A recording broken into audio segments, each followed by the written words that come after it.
Si un épisode tu dois couper la moitié, c'est que t'as bien rigolé. Et on sait pourquoi on a coupé la moitié. Bonjour et bienvenue dans ce nouvel et dernier épisode de Père Castor, raconte-nous ton histoire. Ça va, Brie? Oui, ça va et toi? Ça fait longtemps. Ouais, ça fait 1 an? Ben, c'est ce qu'on calculait, ça doit faire à peu près 1 an. Ouais, même plus, parce que ça devait être décembre 2023. Ouais. Et là, on va arriver fin janvier, début février 2025. Exactement. Ouais, 1 an et 2 mois. Exactement. Comment ça va? Bah franchement, la vie est belle. En plus, je t'ai un peu volontairement pas trop posé de questions, donc je Oui. sais que t'as monté l'ONI, mais je sais pas exactement où t'en es. Je vais tout te raconter. C'est vrai? Ouais, bien sûr. Et tu nous remets un petit peu dans le contexte? Ouais, carrément. Ben, on s'est avec Erwan fin 2023. Ouais. T'es meilleur que moi sur les dates. Et alors, c'était même pas qu'avec Erwan, il y a eu plein de changements d'un coup. J'ai revendu mes parts chez Rentimo, je suis parti vivre en Angleterre.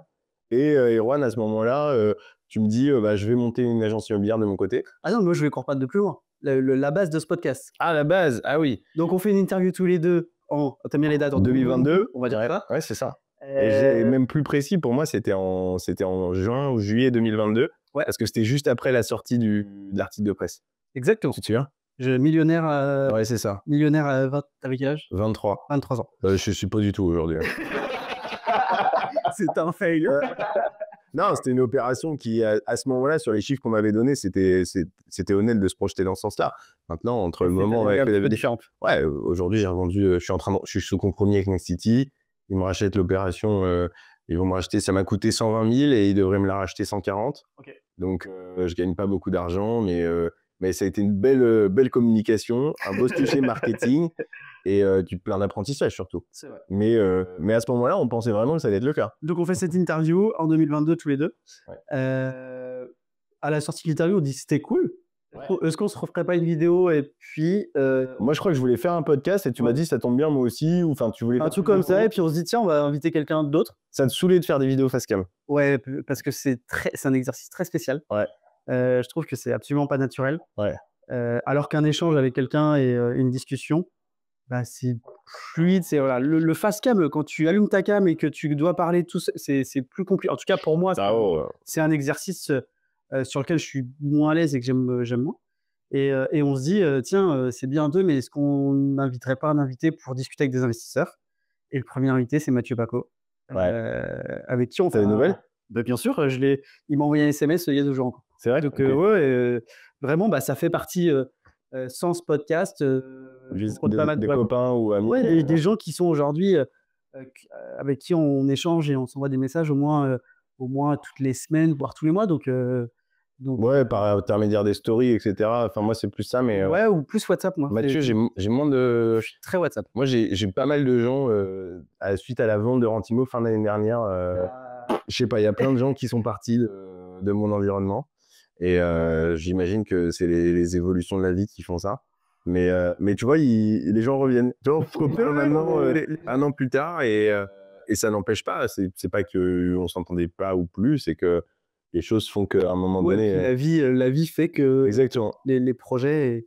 Et donc, on fait ce podcast pendant 1 an. On rencontre. Facile, hein. Plus, hein, parce que du coup, on a dû commencer. Alors, au départ, on était tous les deux, parce qu'on avait eu du mal à avoir des invités. Quand même. Au départ, on voulait faire que tous les deux, je crois. Hein. Exactement. On a fait quand même quelques vidéos voyage, etc., machin. Et parce que je me souviens, on en avait fait une après Bali. Et Bali, je suis parti en août 2022. Exactement. Donc, c'était juste après. Et puis, on a fait plusieurs vidéos ensemble. Et premier épisode, Mathieu Paco, ça devait être octobre-novembre, parce que tu te souviens, il faisait froid. C'était sur son bateau.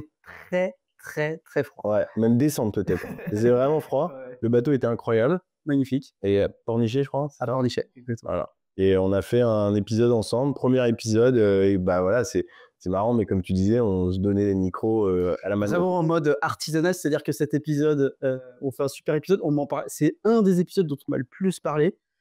On s'est changé les micros. Et puis, bah. On savait pas comment structurer, ça s'appelait pas Père Castor. On savait même pas de nom. Ouais. Au bout d'un moment, on trouve ce nom ensemble et qui collait assez bien, je trouve, à ce podcast. Ouais. On définit aussi un peu une ligne éditoriale, de se dire, ok, en fait, ce qu'on va faire, c'est donner la parole aux investisseurs, aux entrepreneurs. Ouais. Alors, au départ, je crois que c'était que investisseurs. Ouais, et au fur et à mesure, on s'est rendu compte que... On ouvre effectivement aux entrepreneurs. Le problème d'investisseurs, c'est que c'était un peu tout le temps la même histoire aussi. Quand même. Globalement, la même histoire. Et on se dit, tiens, est-ce que dans ces histoires, il y a des patterns communs? Est-ce qu'il y a des choses qu'on va retrouver d'un investisseur ou d'un entrepreneur à l'autre? Et on va aller les voir un par un. Et on va surtout essayer de comprendre dès leur plus jeune âge leurs premiers souvenirs. Donc voilà. Et puis c'était chez David et Sarah, je me souviens. Je crois qu'on ne savait pas le nom. Et on interviewait Sarah, donc ça devait faire 5 ou 10e épisode, quelque chose comme ça. Et on se dit, c'est quoi le nom? Et je crois que je dis, j'aime bien les Père Castor. Et puis toi, tu as dû dire Père Castor, mais au lieu de raconte-moi une histoire, ça raconte ton histoire. C'est comme ça. Et c'est comme ça je crois que c'est comme ça qu'on a commencé.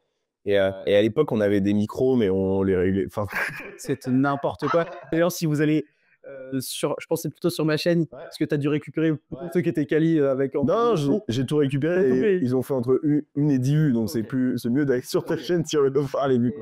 Et effectivement, les tout premiers épisodes, on est sur des vidéos approximatives, que ce soit en termes de vidéo ou de son. Et au fur et à mesure, on se professionnalise, on commence à investir dans du matériel pour avoir une qualité de son, parce que moi, tu as investi dans le matériel, je vais pas m'attribuer une gloire qui n'est pas mienne.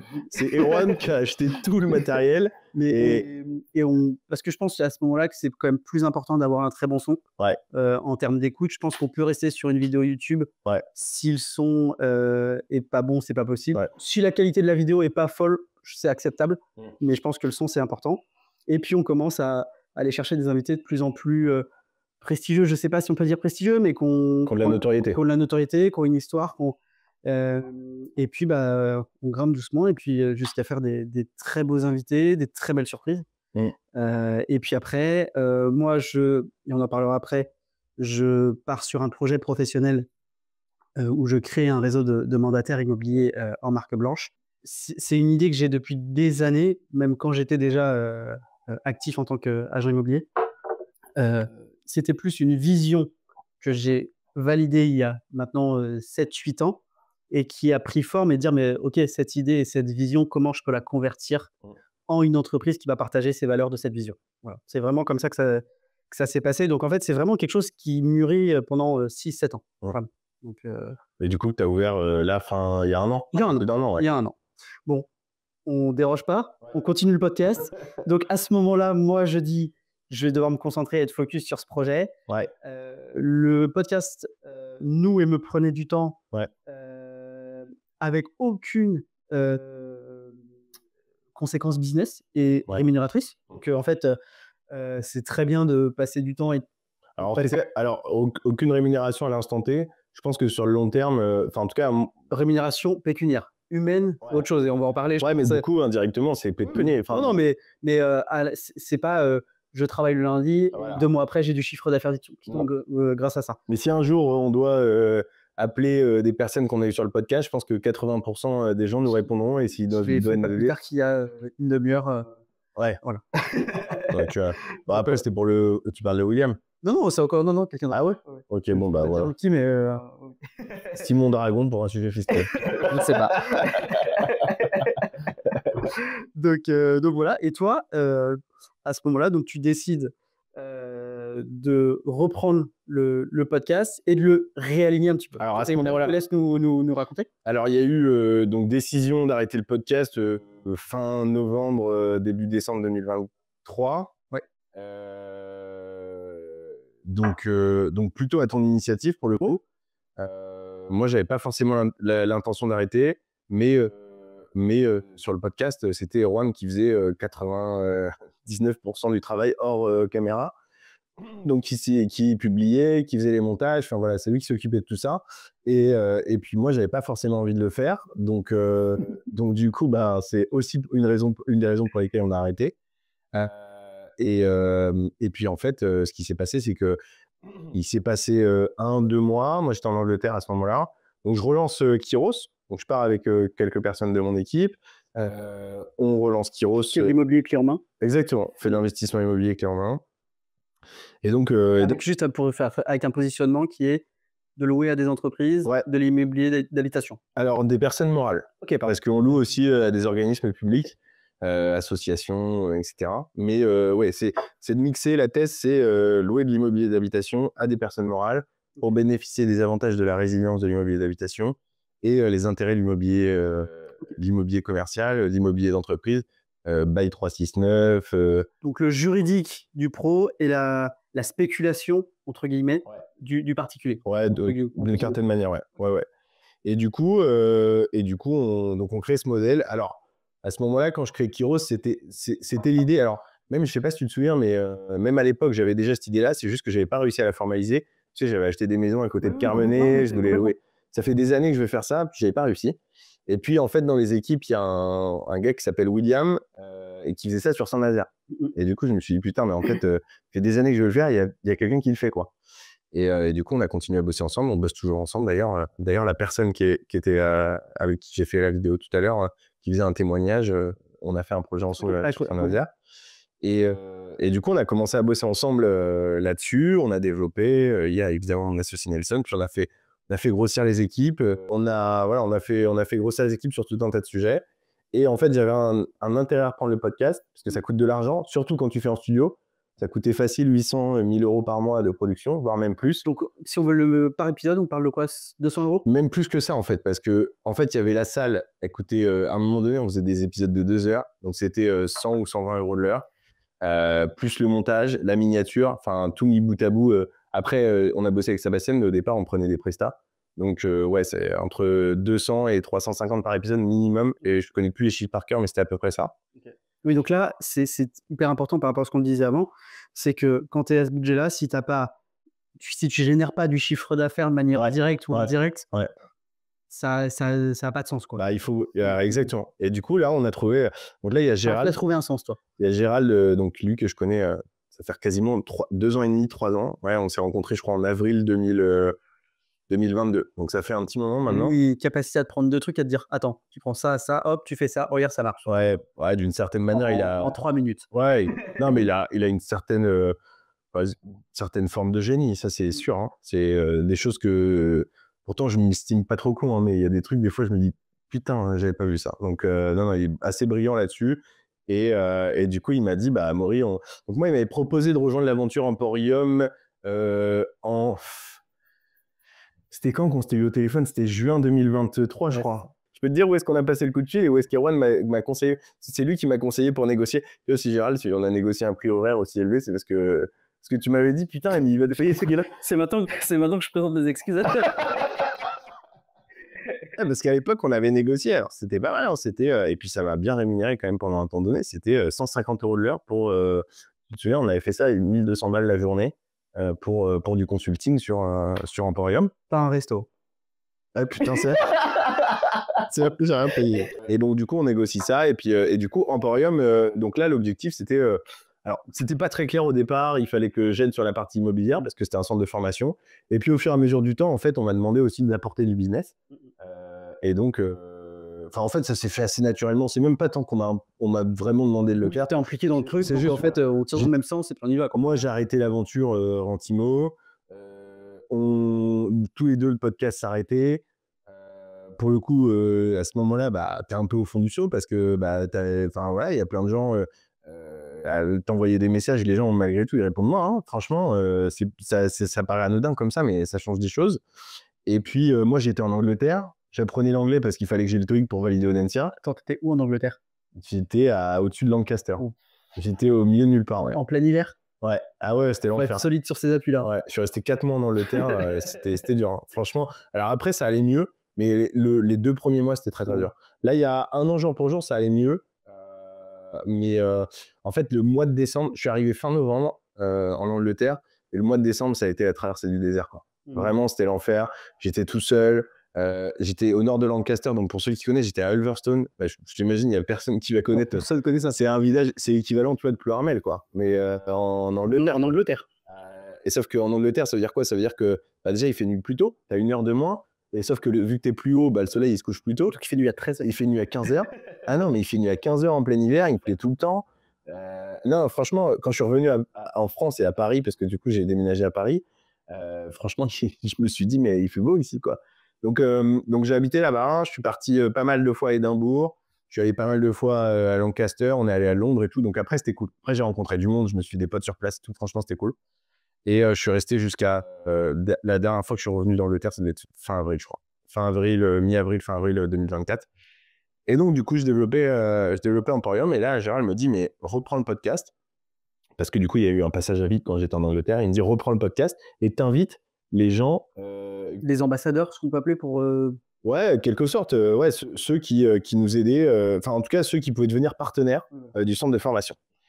Et du coup, je les invite en podcast et en fait, ça marche hyper bien. Et puis en plus, ça coûte une fortune parce que tu faisais l'épisode et après, en fait, moi, je l'ai closé au resto. Donc évidemment, je les invitais au resto.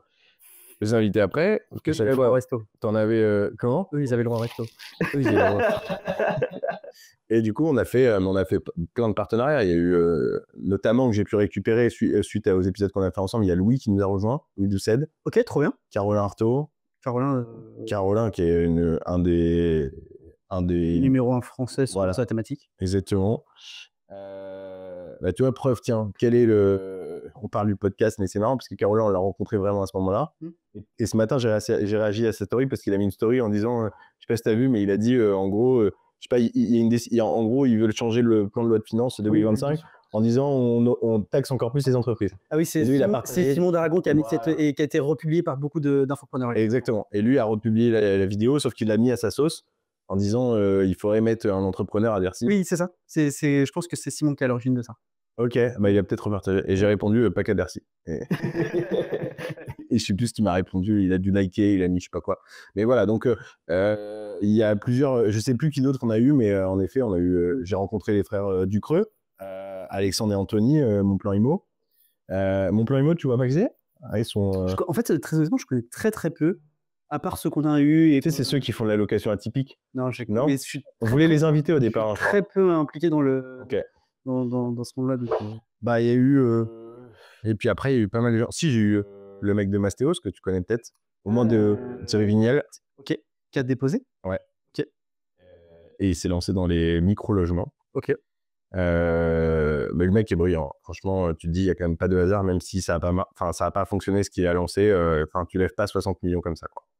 Donc non, j'ai rencontré pas mal de gens et puis en fait la fin d'année, donc le centre de formation s'est arrêté, l'activité s'est arrêtée en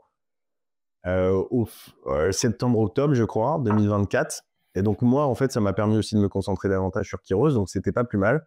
Ça m'a permis aussi d'avoir une rentrée financière pendant un temps donné. Donc voilà, j'avais des conditions qui étaient super cool, salaire plus facturation sur les heures réalisées. Et en sachant que moi, j'ai pas mal de dépenses parce que le terrain, ça me coûte de l'argent. Sur la taxe foncière, j'ai tout mis en cash. Donc, voilà, il y avait pas mal de choses. C'était sur un peu un tapis roulant financier où il fallait vite que ça s'arrête, quoi. Ouais, c'est ça, exactement. Et ça commence vite à coûter cher l'entretien du terrain, plus la vie à Paris. Donc, mis bout à bout, et puis la croissance de plein de choses. Et donc, du coup, le podcast, j'ai décidé de dire, on arrête ce format-là parce que là, il n'y a plus d'intérêt. Ok. Donc, le hasard du calendrier. Dis pas ce que tu vas faire après. C'est pour la fin, ça. Ok.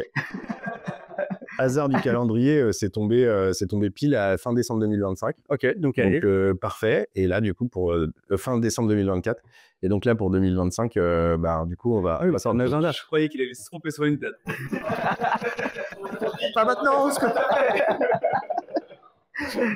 Et donc voilà, un peu l'histoire. Et on devait se voir fin 2024 puisque tu aimes bien les dates. Exactement. Et donc je t'ai fait le 24 décembre. Est-ce que j'ai fait une petite grippe de 23 décembre, ouais. de 3 semaines. Ok. Et voilà, en forme. Parfait. Donc, je suis désolé, parce que c'est moi qui ai annulé, je crois, le matin même. Alors la veille, t'avais prévenu la veille. Ouais, j'ai commencé à chanter que c'était pas du tout, ouais, effectivement. Et finalement, t'es venu. Donc et coup de bol, on a eu un problème sur les montages, je crois. Et du coup, on n'avait pas sorti la première vidéo la semaine dernière. On a eu un peu de retard et on s'est dit, on va prendre un peu le temps. Et on devait en sortir une demain. Et du coup, j'ai dit, Sébastien, non, on va faire celle avec Erwan. Parfait. On va la publier. Et donc, ça fait sens, même si on a publié celle de fin 2024. Mais faut clôturer le truc et après, exactement. Exactement. Ok. Donc, ça tombait bien. On reparle un peu du podcast ? Ouais. Tiens, j'ai une question qui vient avant qu'on parle des autres questions. Ouais. Mis à part Père Castor, c'est quoi ton podcast préféré ? Que j'écoute ? Ouais, que t'écoutes vraiment. Quand il sort, tu l'écoutes. Alors, il n'y en a pas que j'écoute quand ils sortent. Alors, moi, souvent, je vais aller plus chercher des personnes maintenant. C'est-à-dire que... Qui va passer d'un podcast à l'autre. Tu vois, on a récupéré... je pense que je peux le dire, mais on a récupéré Étienne Alcouf, grâce à Gérald, qui est le fondateur de Junto, en investisseur. Ok. Et du coup, j'ai écouté le podcast. Je te parle du dernier que j'ai écouté là. Parce que Étienne, du coup, je voulais bien comprendre ce qu'il faisait. Il a fait un podcast avec André Aden Saïd. Je sais pas si tu vois que c'est. Si, je vois très bien. Voilà. Et ils sont associés tous les deux. Et donc du coup, Étienne, j'espère que tu ne m'aurais pas d'avoir dit ça, mais bon, c'est pas pour les 200 vues qu'on va faire que. Ça veut dire que quand tu as un rendez-vous avec quelqu'un, potentiellement un investisseur, tu te dis tiens, pourquoi pas aller voir un petit peu ce qu'il a fait. Ouais, exactement. Et après, sinon, j'écoute un peu Génération Do It Yourself de temps en temps. Et j'écoutais pas mal Sans Permission, mais j'ai arrêté de l'écouter. Tu veux que je te dise pourquoi ? On est là pour ça. J'ai arrêté de l'écouter parce qu'en fait, il a fait il y a pas longtemps un podcast avec Enzo Honoré, Oussama Hamar. Et oui, tu sais, le mec... Kraken. Ouais, exactement. Ok, c'est ça, oui. Et du coup, Enzo Honoré, moi, je le connais un petit peu. Et surtout, son associé, c'est un de nos investisseurs, un de nos clients, Tristan Gatelier. Okay. Et en fait, il m'avait proposé d'intervenir à ce mastermind-là. Et ils ont fait un mastermind à Punta Cana. Okay.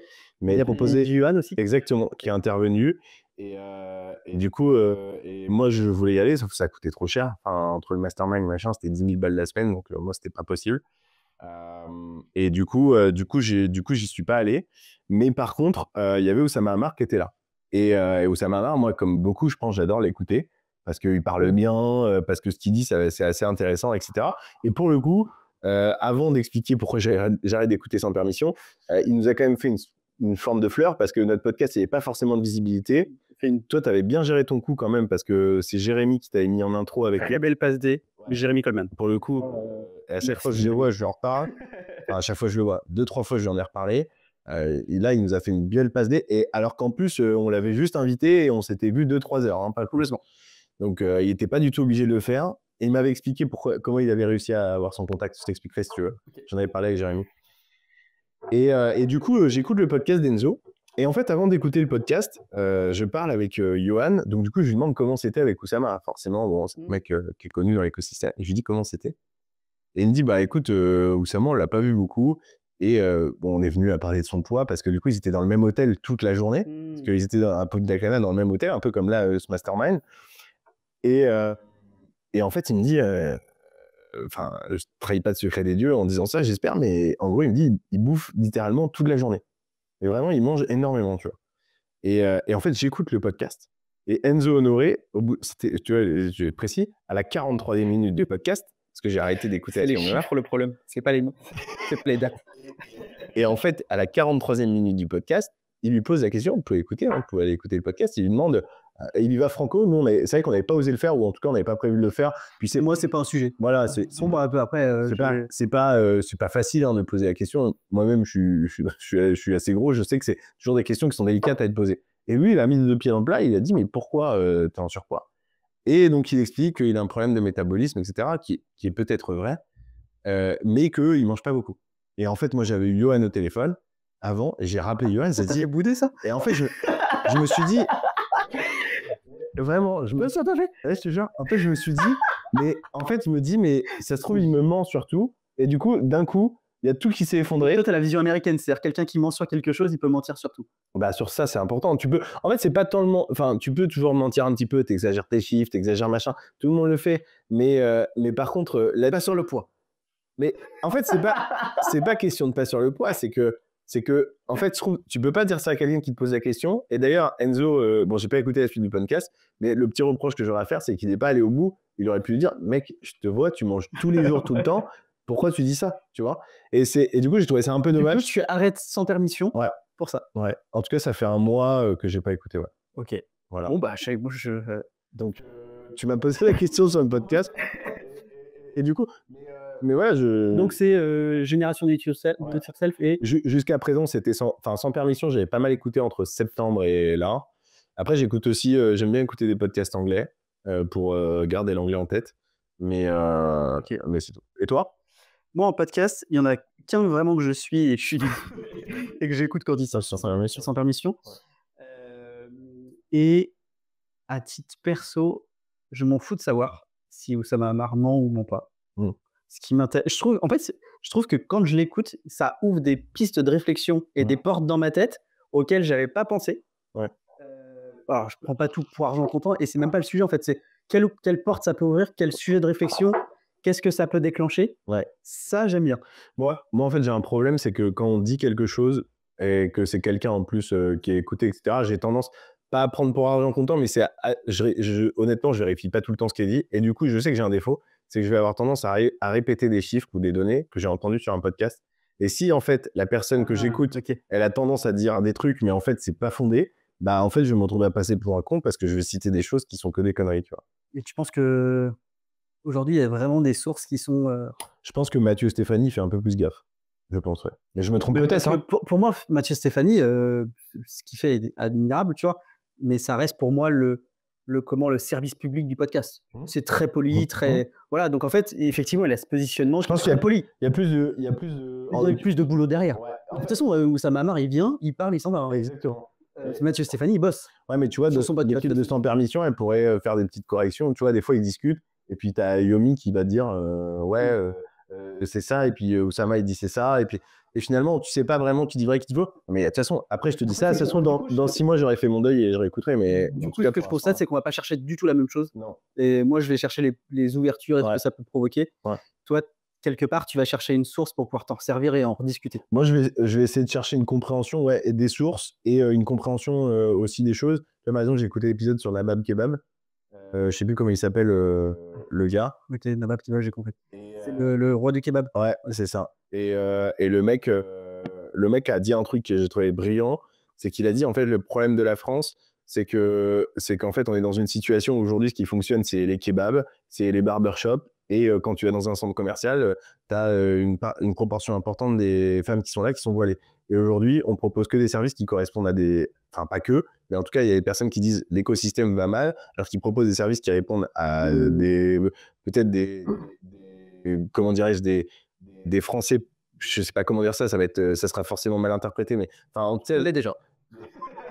Non, mais tu vois ce que je veux dire, c'est non pas qu'ils sont pas français, mais en tout cas des personnes qui n'ont pas de l'origine. Non, mais on peut dire que le ciblage est pas... Juste, c'est pas aligné avec la clientèle qui est en face. Sans discrimination quoi que ce soit. C'est juste qu'il y a une offre qui ne correspond pas forcément à la demande. Exactement. Et d'ailleurs, la conséquence de ça, c'est que lui, il est persuadé qu'un McDo en France va vite devenir halal. Ouais. Et voilà. Ouais. Donc, c'est un peu la conséquence de ce que tu dis. Hein. C'est ça, exactement. Okay. Bon, on reparle du podcast. Je suis désolé, hein, j'ai posé... Du coup, tu n'as que sans permission, toi. Tu n'écoutes que ça. Ouais. Après, c'est déjà pas mal. Ils doivent faire au moins un épisode. Ouais, ils font un épisode par semaine de souvenirs. Ça dure 2 heures. C'est pas mal. Ok. On y va pour les questions. Messieurs, je vais vous poser des questions. Amaury, ton meilleur souvenir du podcast? Mon meilleur souvenir, putain, j'avais réfléchi en plus la dernière fois. J'ai peut-être répondu quelque chose de différent de la vidéo qu'on avait fait. Ouais, si. Mon meilleur souvenir, je pense, ça a été parce que franchement, c'était sympa. En plus, on l'a fait avec un petit budget et tout. C'est quand on allait à Bordeaux. Franchement, on a pris la voiture. Tu avais pris la Tesla. En plus, je crois que c'est toi qui nous avais prêté la Tesla. Merci. Il faisait chaud. T'es pas au courant. Il faisait chaud. Ouais, il faisait chaud. Je l'emmène au garage pour 30 jours. J'avais pris la Tesla. C'était la première fois que je prenais une Tesla. Donc, c'était sympa. C'était très win-win en plus. Hein. Ouais, non, c'était cool. À chaque fois qu'on s'arrêtait à charger, t'avais la roue là où comment ça s'appelle? Ah, One Wheel. One Wheel. Et du coup, ouais, non, franchement, c'était bon souvenir. Je me souviens exactement où est-ce qu'on s'était arrêté. L'hôtel, là, tu sais, où on s'était arrêté pour se garer. C'est sympa, en fait, parce que du coup, tu vas découvrir des endroits, tu sors et... prends le temps. Avec la Tesla, franchement, c'est sympa. Vous êtes venu en Tesla, là? Non. Ok. Et du coup, non, ça, c'était sympa. Et puis, la petite maisonnette qu'on avait réservée, c'était sympa. Franchement, c'était là. Mais pour pas cher et tout, c'était cool. Ouais, c'était bien. Et c'était la première fois que... Enfin, moi, à ce moment-là, Gérald, en plus, je le connaissais pas tant que ça, hein, à ce moment-là. Hein. Ouais, on a vu Gérald, David et Pascal Maffre. Pascal Maffre. Que tu as oublié quand, dans ton podcast la dernière fois. Tu savais plus le 4e, mais c'était Pascal Maffre. Ok, voilà, Pascal Maffre et David de Ville. David de Villa, ouais. Exactement. Et d'ailleurs, il y a des réels qui ont été faits, mais à la wall again, parce que la qualité est pourrie. Mais alors, les réels de David de Villa, on avait fait des vues de zinzin, quoi. Ouais. D'ailleurs, il en avait repris pour faire des pubs, bien sûr. Mon souvenir, tu vois, j'y avais pas réfléchi. Et il y a un moment auquel je pense, c'est quand on fait le podcast avec William Orson, Alexandre Mériguet, Ouais. qu'on va... Et il y a Non, mais on se retrouve qu'avec les deux. Et on se retrouve à aller... Quand on allait bouffer là. On se retrouve à aller dans un Super U, je sais pas quoi, acheter 2 bouts de jambon, un bout de rillette, un truc. Ouais. Moi, à l'époque, j'avais un fourgon aménagé que j'adorais. Ouais. Et on se retrouve dans plein centre de Paris, coffre ouvert. Le faisait beau, hein. Il faisait hyper beau. On était genre comme si on était au Cap Ferret, mais on était en plein centre de Paris avec le fourgon aménagé. Et je me demande si on voyait pas la Tour Eiffel d'ailleurs. On voyait certainement. Tous les soirs, je te confirme qu'on voyait la Tour Eiffel. Et on s'est marré du début à la fin. On a passé un moment d'une simplicité incroyable. On se connaissait pas encore. Moi, William, je connaissais pas. Alexandre, je connaissais pas. Et tout de suite, on est devenus potes. En fait, c'est deux personnes du podcast avec qui, à l'instant T, c'est-à-dire qu'on s'est dit bonjour, on était copains. Ouais.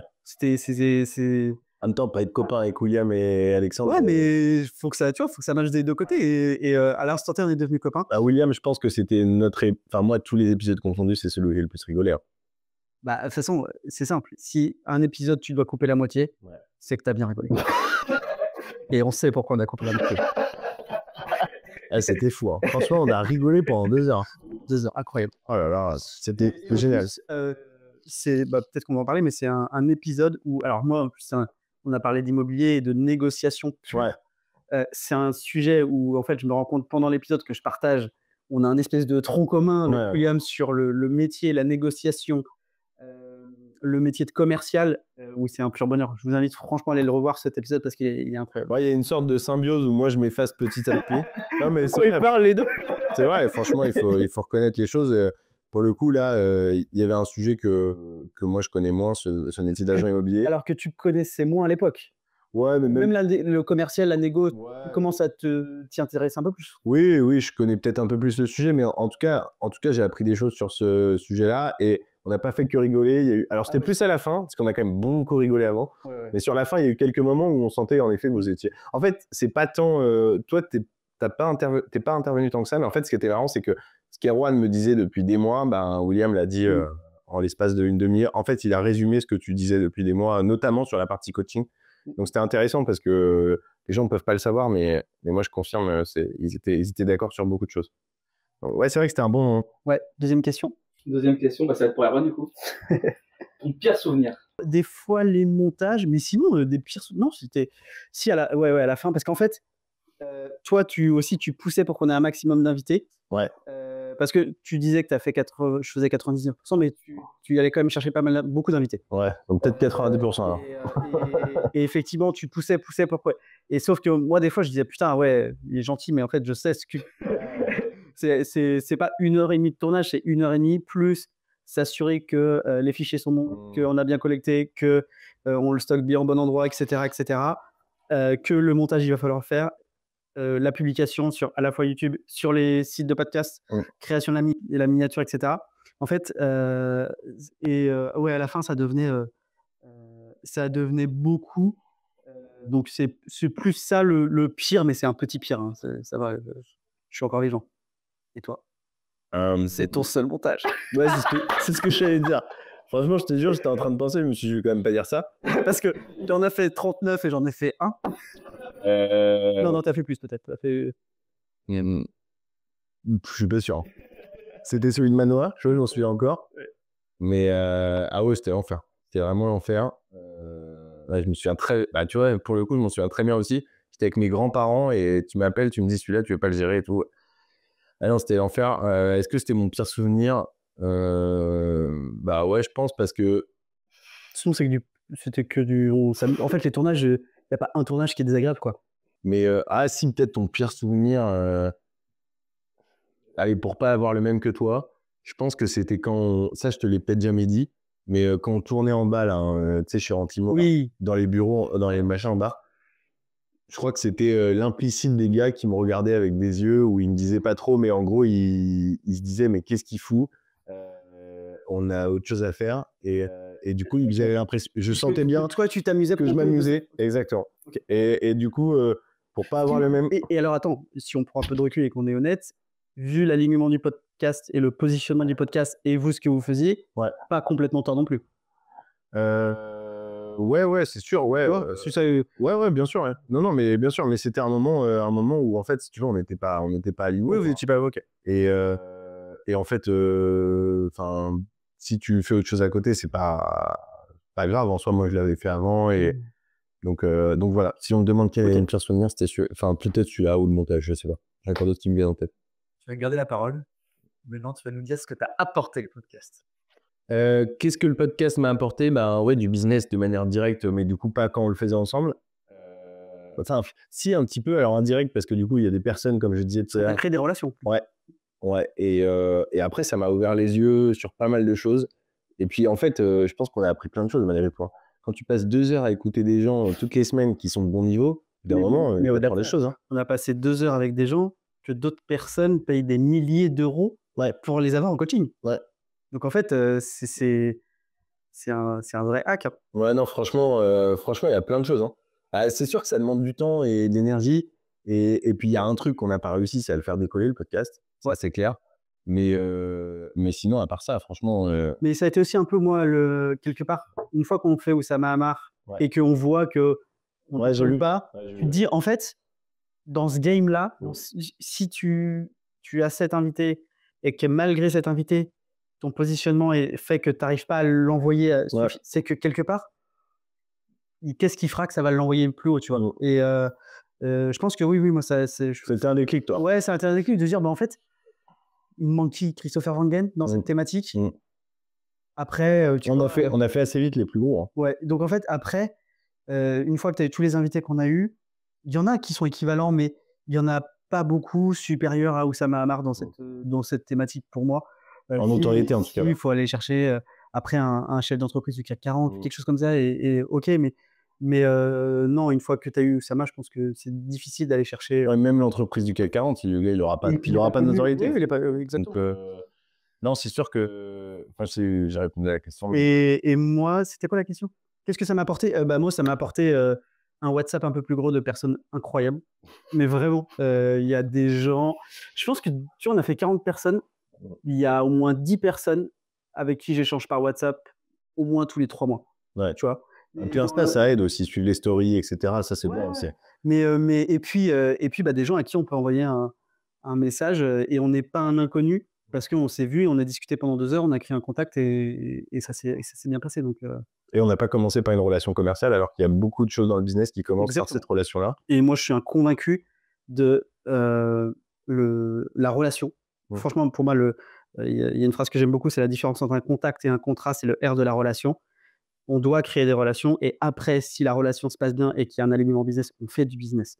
Mais ce n'est pas une obligation et ce n'est pas une finalité. On peut très bien devenir pote avec des gens et il n'y aura jamais de business et ce n'est pas grave.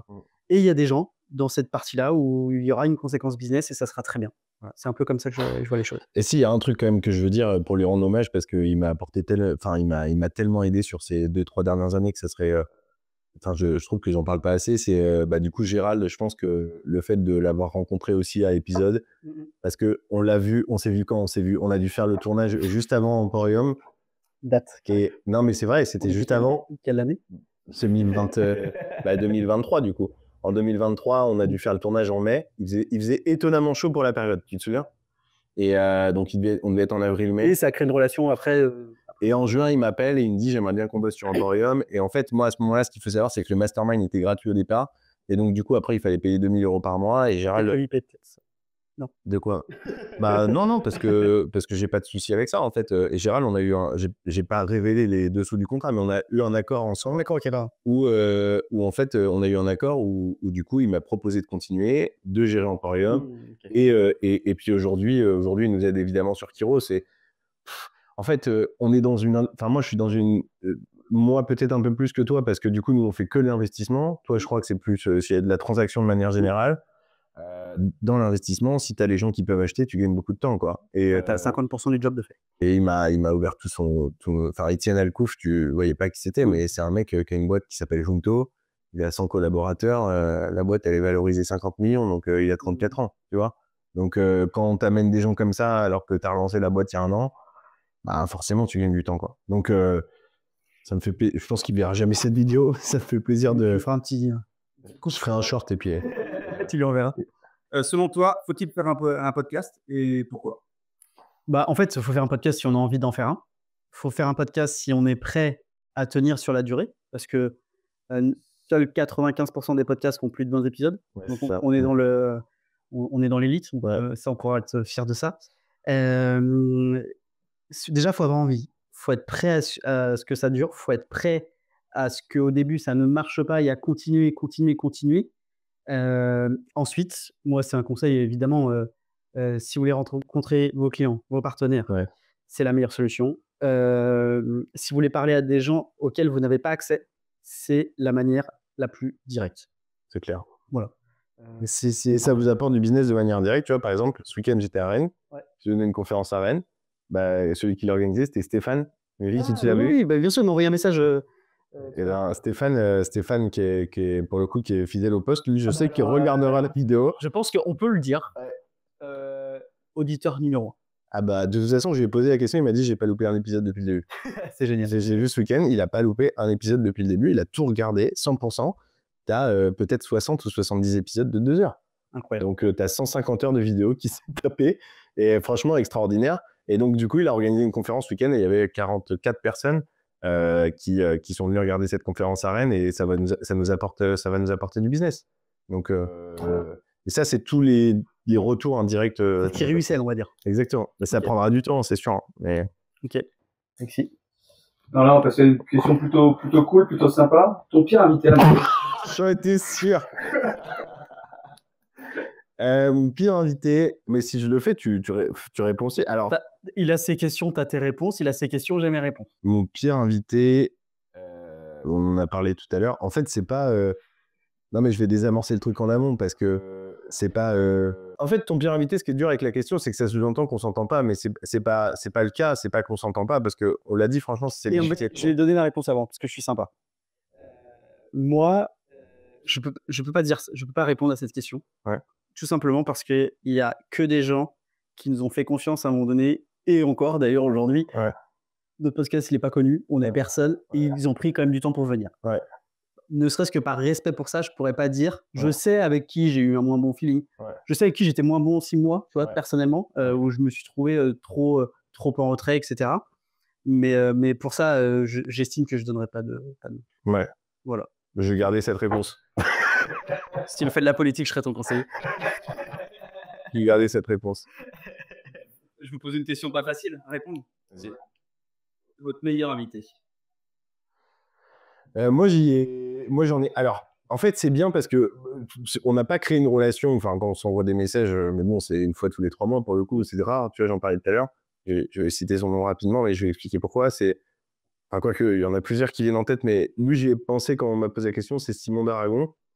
Pour la simple et bonne raison que j'ai vraiment senti qu'entre le début et la fin, il est arrivé au début, il était droit carré. Il était Simon d'Aragon. Franchement, il est arrivé, je me suis dit, putain, ça va pas être facile. Et d'ailleurs, on s'est regardé, voilà, on s'est dit, putain, machin. Et en fait, le mec, à la fin, il est incroyable. Un flambi, quoi. Le mec, c'était un petit cœur de beurre, il nous a raconté son histoire des chemises. Et là, pour le coup, enfin, voilà, la vie a fait que on s'est pas recroisés. Mais tu as senti qu'à la fin... On a commencé avec le personnage Simon d'Aragon et on a fini avec l'être humain. Avec Simon, tu vois. Ouais. Parce que, par exemple, tu vois, là, je te disais où moi, je me suis pas trouvé bon. Alec Henry, on a commencé avec le personnage Alec Henry et on n'a pas su finir avec Alec, tu vois. Parce qu'Alec Henry, il est très fort pour rester dans son personnage et il le maîtrise à la merveille et tout.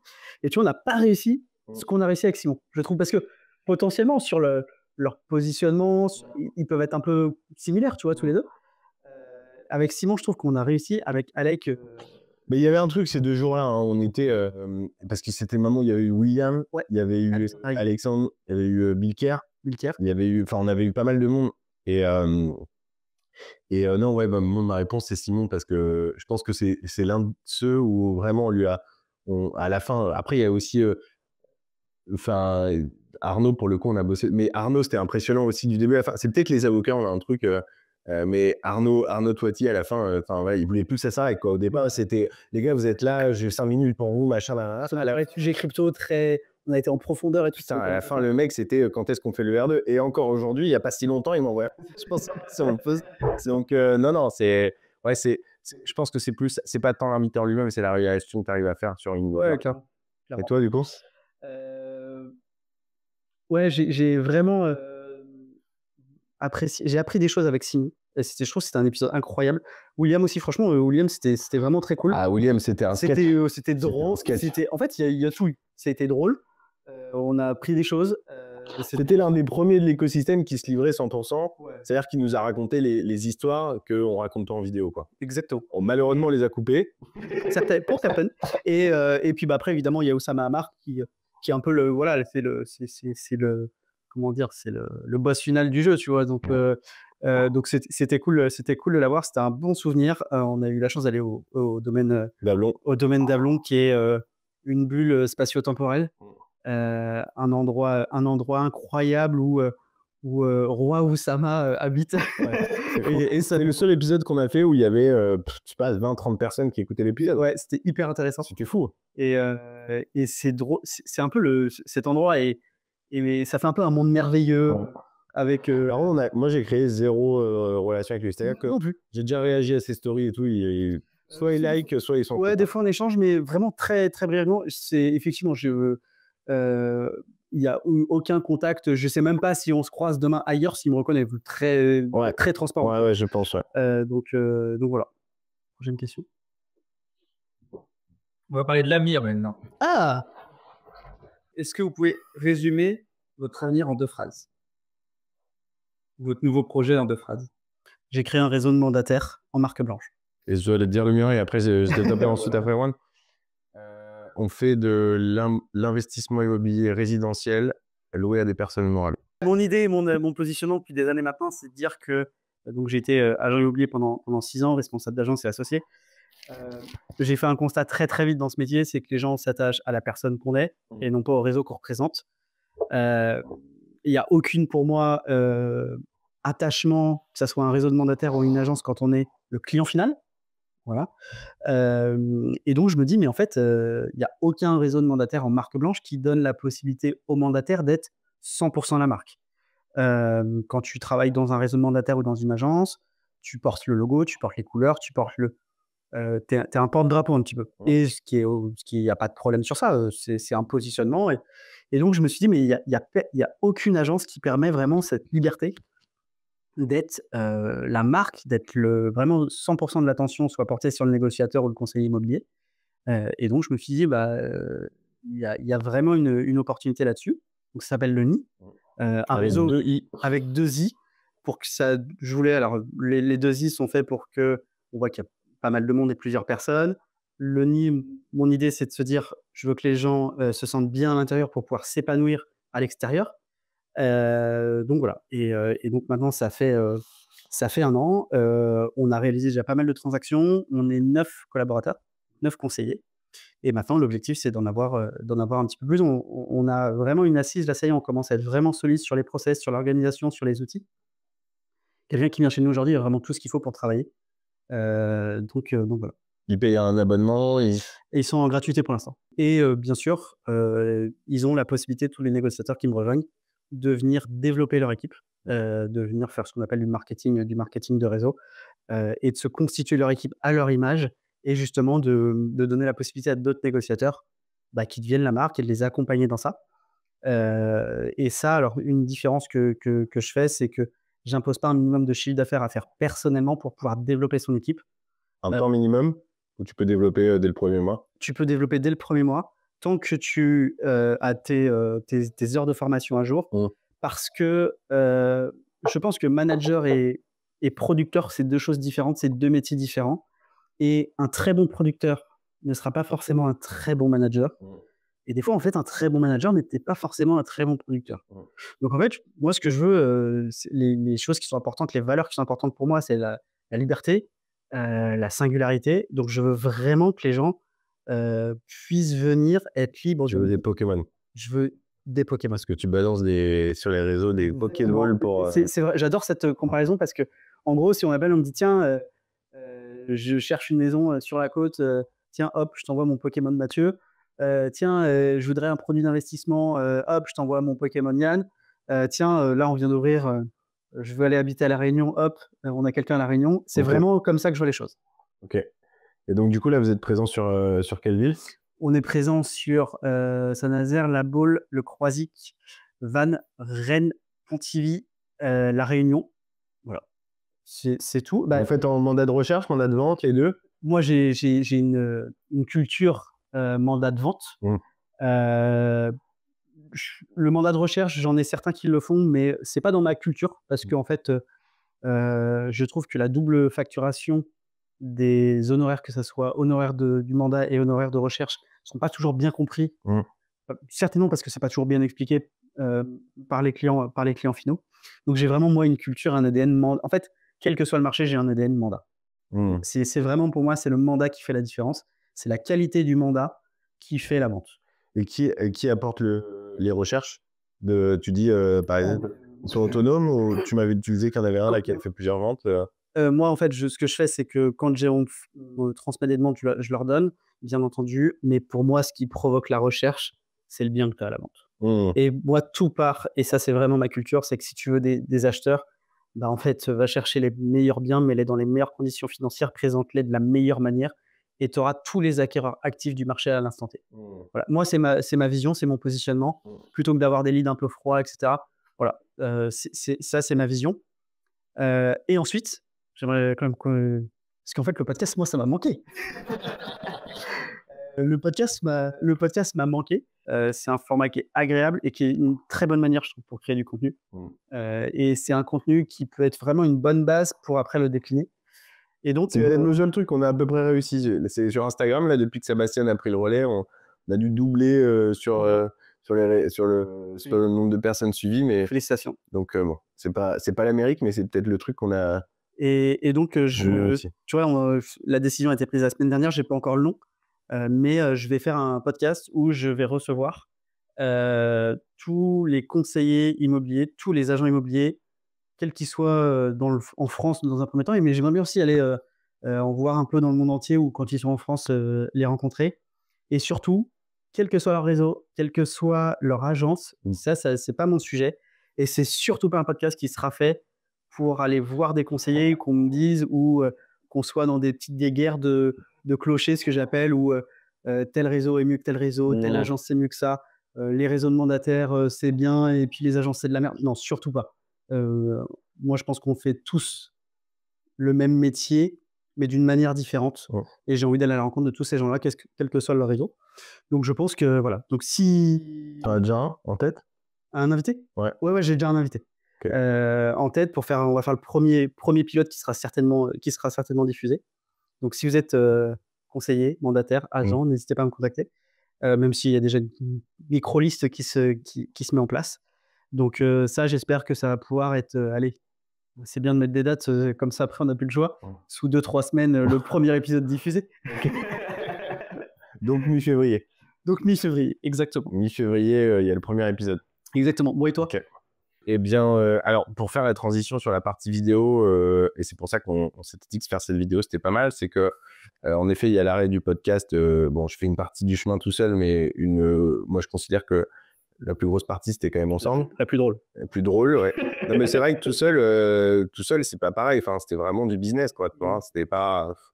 C'est sympa, hein, mais ça m'a pas empêché de créer des relations, mais c'est pas la même chose quand même. Enfin, tu vois, la phrase, tu me disais, ouais, moi, j'aime bien faire les choses avec les gens, etc. Parce que quand tu partages des échecs ou des victoires, c'est quand même plus sympa à deux. Ah, carrément. Bah, franchement, c'est vrai que quand t'es tout seul, moi, j'aime moins, en tout cas. Donc, c'est d'ailleurs pour ça qu'à chaque fois... Mais tout seul, on se fait un peu chier, hein. Ouais, tu vois, j'ai eu, par exemple, Thierry Vignal, c'était quand même une belle réussite, tu vois. Enfin, c'était cool, mais bon, pour le coup, ça a permis de créer une bonne relation. Mais voilà, tu fais le podcast, tu termines le podcast, t'en parles plus avec personne. Enfin, en réalité, autour de toi, quand t'es pas dans l'épisode, tout le monde s'en branle, quoi. Enfin, désolé, ils ont regardé le podcast, mais éventuellement, mais c'est tout, quoi. Donc, je vais continuer les vidéos, mais du coup, toujours d'un point de vue business. Et là, l'idée, c'est d'inviter nos investisseurs. En tout cas, c'est comme ça qu'on commence. En les interviewant un peu sur les projets qu'ils ont fait. On va aller voir aussi, on s'est déplacé sur place, on a filmé les projets qu'ils ont achetés, montré les stratégies immobilières, comment on met les choses en place. Puis au fur et à mesure, je vais appliquer ce que j'ai appris depuis 2 ans, c'est-à-dire que je pense qu'on va délivrer un maximum d'informations et on va expliquer aux gens comment on fait ce qu'on fait, comment on trouve des entreprises, comment on trouve des organismes publics, les contrats qu'on utilise, finalement les mettre à disposition un petit peu pour que ce marché se développe parce que ça servira aux gens et puis ça nous servira à nous aussi parce que Tu vois, t'as un positionnement qui, honnêtement, je crois qu'il n'y a personne aujourd'hui qui porte ce positionnement sur les réseaux. Pas que je sache, en tout cas. Je pense. Mais ce qui est bien, c'est que, en fait, quand on donne, on reçoit. Tu vois, là, récemment, j'étais au téléphone avec une dame qui est. Et d'ailleurs, j'ai hâte de rallumer mon téléphone pour voir ce qu'elle m'a répondu, parce qu'elle m'a dit qu'elle s'en occupait dès cet après-midi. Mais une dame qui est. Mince, je t'en ai parlé tout à l'heure, je crois, assistante sociale. Oui.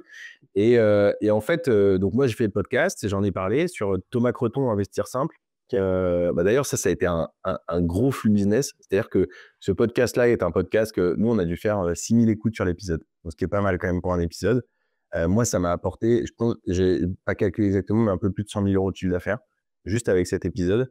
Et là, on en a refait un début d'année. Et là, ça a arrosé le nombre de demandes, etc. C'est fou l'impact que ça a eu. Et ça, c'est grâce au podcast, parce que je l'avais invité en me disant, t'interviens faire mon podcast, et moi... On dit ça ruisselle, c'est vraiment ça. Exactement. Puis tu plantes, ou on peut dire tu plantes des graines, et puis il y en a qui poussent, d'autres qui poussent pas. Et... Tout à fait. Et du coup, on va continuer les vidéos, mais on va... Donc, ce que je voulais dire, c'est que ce mec-là a écouté le podcast en septembre, et donc il avait 2 maisons à Lille, et vu que sa femme est assistante sociale, ils ont logé deux organismes publics qui s'engagent sur 6 ans minimum, avec un bail où je crois qu'il a réussi à négocier la responsabilité de l'aménagement. Enfin voilà, tous les intérêts que tu as dans l'immobilier d'entreprise sur 2 maisons qu'il a à Lille, et il loue 500 balles la chambre. Et du coup, j'en ai parlé, et c'est vrai que moi, j'avais pas pensé à ce moment-là. Il m'a dit, en fait, j'ai dit, mais comment t'as fait, quoi? Et il m'a dit, parce que je me suis dit, putain, nous, on bosse quand même pas mal, c'est pas simple de trouver des organismes. Et lui, il a réussi à le faire comme ça. Et il dit, en fait, ma femme est assistante sociale, elle fait ça depuis 15 ans. Du coup, elle a tout le réseau, quoi. Trop bien. Et j'ai dit, putain, enculé. Et du coup, je lui ai demandé, et puis là, j'ai été un peu filou, c'est-à-dire que je sais pas s'il écoutait l'épisode. En fait, j'ai créé en fait, je lui ai demandé, et puis je voyais bien qu'il voulait pas trop me mettre en relation avec sa femme. Et puis je me suis dit, tu sais quoi, je vais mettre une story sur Instagram, et comme ça, il va voir la story, il va se dire, mais attends, parce que j'avais proposé un apport d'affaires pour les projets. Et il m'a répondu à ma story, il m'a dit, c'est bon, ma femme est d'accord, est-ce que tu es disponible? Donc voilà, des fois, il faut tenter des petits trucs quand ça marche pas par la petite porte, des petits coups de bluff par la grande porte, ouais. Donc voilà. Et donc, on va développer Kyros. N'hésitez pas à aller voir le site, vous verrez par vous-même Kyros.imo. Donc toi, on va te retrouver donc, sur ta chaîne YouTube. Ouais. Et ceux qui sont abonnés sur Spotify, restez abonnés parce que c'est toi qui prends la suite donc voilà. Et moi, c'est sur ma chaîne YouTube comme la base comme la base de Erwan Alain. Erwan Alain, tout simplement. Et Alain, c'est I-N, pas A-I-N-L. Exactement. Il y a 2 L. Exactement. Bon, est-ce que tu as d'autres choses à... Est-ce qu'on se ferait pas un petit épisode par an quand même? Carrément, avec plaisir. Ce serait pas con, ça. Genre, je sais. Carrément, ouais. Non, mais carrément, avec plaisir. Écoute, je pense que pour le premier, ça peut être pas mal de, même pas, ça peut être, tu vois, en juin, en juillet, il fait beau à la Baule, ça peut être cool de venir 2-3 jours, 1 ou 2 jours sur la Baule. En train de Paris, ça se fait, donc. Avec plaisir. Bon, cool. Et on se revoit dans 6 mois ou 1 an, alors. On fait un clap de fin, là? Clap de fin.